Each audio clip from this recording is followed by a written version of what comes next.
Hello mga pare, natapos natin yung wire installation sa Hyundai DB160. And si sir no, nagpa-schedule sa atin from GMA Cavite. No? Ayan.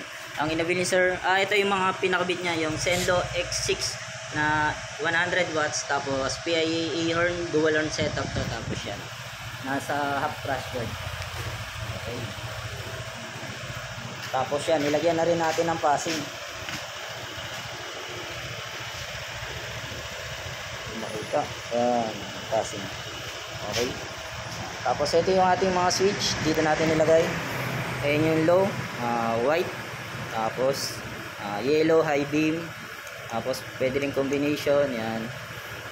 Tapos ang passing nito yellow. Yan.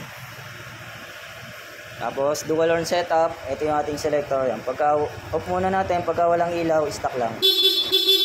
Pagka sinelect mo, yan, may indicator na naka loud horn ka. No? Ito may rapid to with combo light na. Pwedeng pitik-pitik. Tapos pwedeng okay. Ayan, sa mga gusto magpa-install, direct message na lang po sa page o kaya sa FB account ko. Yan, marami tayong available na Zenlo. Yan.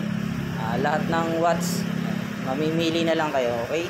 Yun lang, thank you and ride safe.